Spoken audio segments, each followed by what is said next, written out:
نحمده ونصلي على رسوله الكريم اما بعد فاعوذ بالله من الشیطان الرجیم بسم اللہ الرحمن الرحیم غوث اعظم بمنے بے سرو سابا مدد قبلہ دی مدد کعبہ ایما مدد المدد یا معین الدین چشتی المدد یا معین الدین چشتی مشکلات بے عدد دارے ما المدد یا غوث اعظم پیر ماں۔ رب تبارک و تعالی قرآن مقدس میں ارشاد فرماتا ہے، الا بذکر اللہ تطمئن القلوب، سن لو اللہ ہی کی یاد ہی میں دلوں کا چین ہے۔ نہ دولت سے نہ دنیا سے نہ گھر آباد کرنے سے سکون ملتا ہے دل کو، بس خدا کو یاد کرنے سے۔ حجت الاسلام امام محمد غزالی رضی اللہ تعالیٰ عنہ نے اپنی مقبول و مشہور کتاب مکاشفۃ القلوب میں غفلت کی مذمت و برائی میں بہت کچھ تحریر فرمائی ہے، جس کا خلاصہ یہ ہے کہ غفلت وہ مہلک مرض ہے جو تندرست و کامیاب انسان کو بیمار اور ناکام بنا دیتی ہے۔ غفلت میں مبتلا شخص نعمت و دولت سے محروم رہتا ہے۔ یہی وجہ ہے کہ غافل انسان نعمت و دولت والے آدمی سے حسد کرنے لگتا ہے اور دونوں دین و دنیا میں خسارہ نقصان اٹھانا پڑتا ہے۔ آج یہ آپ کے سامنے ایک اور روایت اور ایک دلیل پیش کر دینا مناسب سمجھتا ہوں۔ حضرت امام محمد غزالی رضی اللہ تعالیٰ عنہ بیان فرماتے ہیں کہ ایک نیک آدمی نے اپنے استاذ کو خواب میں دیکھا اور پوچھا کہ آپ کے نزدیک سب سے بڑی حسرت کون سی ہے؟ تو استاذ نے جواب دیا کہ غفلت سب سے بڑی حسرت ہے۔ اور امام محمد غزالی رضی اللہ تعالیٰ عنہ نقل فرماتے ہیں کہ کسی شخص نے حضرت ذوالنورین مصری رضی اللہ تعالیٰ عنہ کو خواب میں دیکھا اور دریافت کیا کہ اللہ تعالیٰ نے آپ کے ساتھ کیا سلوک کیا۔ حضرت ذوالنورین مصری رضی اللہ تعالیٰ عنہ نے جواب دیا کہ اللہ تعالیٰ نے مجھے اپنی بارگاہ میں کھڑا کیا اور فرمایا، اے جھوٹے دعوے دار، تو نے میری محبت کا دعویٰ کیا اور پھر مجھ سے ہی غافل رہا۔ جو لوگ اللہ تبارک و تعالیٰ کی یاد سے غافل رہتے ہیں، ان کے دل کو قرار نہیں ملتا، ان کے دل کو سکون نہیں ملتا۔ وہ دنیا کی دولت تو اکٹھا کرنے میں لگے ہیں، وہ دنیا کی دولت، دنیا کی عیش و عشرت میں لگے ہیں۔ کسی کو یہاں تک بھی دیکھا جاتا ہے کہ وہ رات کی کروٹیں بدلتا جاتا ہے، لیکن اس کو اپنے بستر پہ نیند نہیں آتی، اس کو نیند نہیں لگا کرتی ہے۔ وہ دنیا کا دولت تو اکٹھا کر لیا، لیکن خدا کی یاد سے اپنے دل کو دور رکھا۔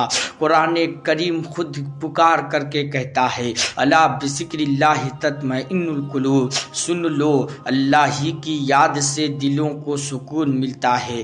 ایک بزرگ نے جب یہ آیت پڑھی، یسبح للہ ما فی السماوات و ما فی الارض، پارہ نمبر 28 آیت نمبر 11، اللہ کی پاکی بولتا ہے جو کچھ آسمان میں ہے اور جو کچھ زمین میں ہے، ترجمہ کنز ایمان ہے۔ تو اس بزرگ کے دل میں خیال آیا کہ اگر یہی بات ہے تو پھر ان چیزوں کی آواز ہمیں سنائی کیوں نہیں دیتی؟ ابھی خیال کرنا ہی تھا کہ پیشاب کی ان کو حاجت ہوئی اور وہ بزرگ پانی کے برتن کو اٹھاتے ہیں تو اس برتن سے اللہ اللہ کی آواز سنائی دی، تو انہوں نے اس برتن کو رکھ دیا اور سوچنے لگے کہ اس برتن کو پیشاب خانے میں کس طرح لے جاؤں جو اللہ اللہ کر رہا ہے۔ پھر مٹی کے ڈھیلے کو اٹھایا تو ڈھیلے سے اللہ اللہ کی آواز آ رہی تھی۔ اب وہ بزرگ بڑے حیران و پریشان ہوئے کہ ان ڈھیلوں کو بھی پیشاب کے لیے استعمال نہیں کر سکتے، اس لیے کہ وہ اللہ اللہ کر رہے ہیں۔ الغرض وہ بزرگ جس طرف بڑھتے ہر چیز سے اللہ اللہ کی صدا سنتے۔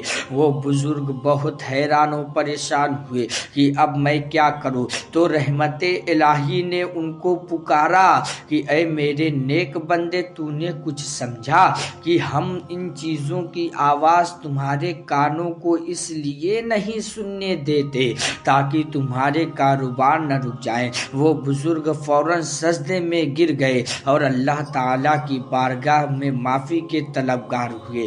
تو دیکھا مسلمانوں، تو اس آیت مبارکہ سے یہ ہمیں پتہ چلتا ہے کہ دنیا میں جتنی چیزیں ہیں، چاہے وہ چرند ہو پرند ہو یا دنیا میں کوئی بھی چیز ہو، ہر چیز خدا کا ذکر کرتی ہے، ہر چیز خدا کے ذکر میں مشغول ہے۔ آئیے ایک اور واقعہ آپ کے نزدیک پیش کر دوں۔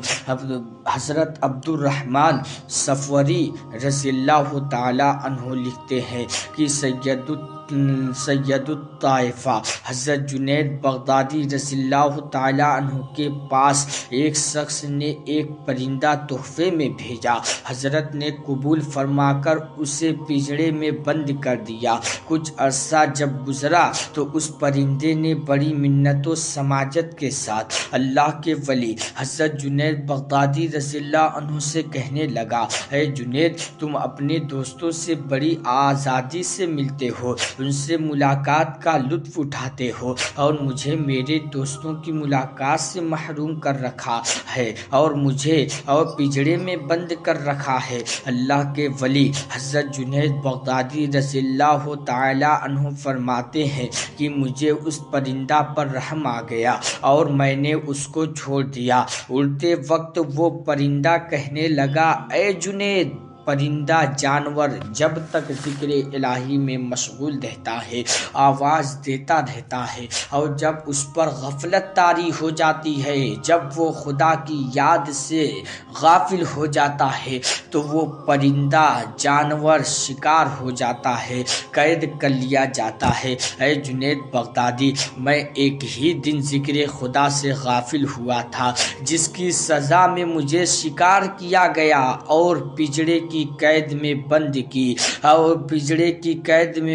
کی بند ہو کر دو چار ہونا پڑا۔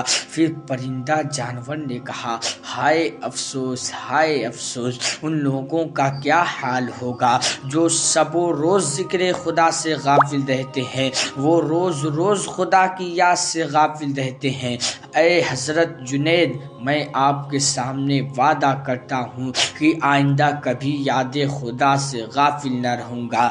یہ کہا اور وہ پرندہ اڑ گیا۔ حضرات، آج کا مسلمان تو اس قدر ذکر خدا سے غافل ہو چکا ہے کہ اذان ہوتی ہے اور مسلمان باتوں میں مشغول ہے، اذان ہو رہی ہے اور مسلمان ذکر خدا سے غافل ہو جاتا ہے، اذان ہو رہی ہے، گھروں میں ٹی وی چل رہی ہے، اذان ہو رہی ہے، گانے کی آواز باہر آ رہی ہے، مسجد میں نماز ہو رہی ہے، مگر مسلمان ذکر خدا سے غافل ہے۔ مسجد کے باہر بیٹھا نظر آ رہا ہے لیکن وہ مسجد میں آنے کو تیار نہیں ہے۔ حضرات، آج پوری دنیا میں مسلمان کی تباہی اور بربادی کی وجہ بھی یہی ہے کہ مسلمان اپنے اللہ و رسول جل شانہ و صلی اللہ تعالی علیہ وسلم سے تعلق توڑ چکا ہے اور ذکر خدا سے غافل ہو چکا ہے۔ حضرات، حضور صلی اللہ تعالی علیہ وسلم کا ارشاد پاک ہے کہ جب تم اہل بلا کو دیکھو تو اہل بلا کو دیکھا کرو تو خدا سے عافیت کی طلب کرو۔ تو بارگاہ کرم میں سوال ہوا، یا رسول اللہ صلی اللہ تعالی علیہ وسلم، اہل بلا کون لوگ ہیں؟ تو آقا کریم صلی اللہ علیہ وسلم نے فرمایا، اہل بلا وہ لوگ ہیں جو ذکر خدا سے غافل ہیں۔ حضرات، ذکر خدا سے غفلت بہت بڑی بلا ہے اور مصیبت ہے۔ اب جو لوگ نماز، روزہ، حج، زکوٰۃ اور ذکر الہی سے غافل ہیں، گویا وہ بہت بڑی بلا اور مصیبت میں گرفتار ہیں۔ اس کا بہترین علاج اور تعویذ یہ ہے کہ غفلت سے توبہ کر کے ذکر خدا، نماز و روزہ میں مشغول ہو جائے، اس کی زندگی کامیاب و کامرانی کی منزل تک پہنچتی نظر آئے گی۔ قرآن کریم پکار کر کے کہتا ہے، الا بذکر اللہ تطمئن القلوب، سن لو، اللہ ہی کی یاد سے دلوں کو قرار ملتا ہے، دلوں کو سکون ملتا ہے۔ رب تبارک و تعالیٰ کی بارگاہ میں دعا کرتا ہوں کہ رب تبارک و تعالیٰ ہم سب کو عبادت کرنے کی، ذکر خدا میں، اپنے ذکر میں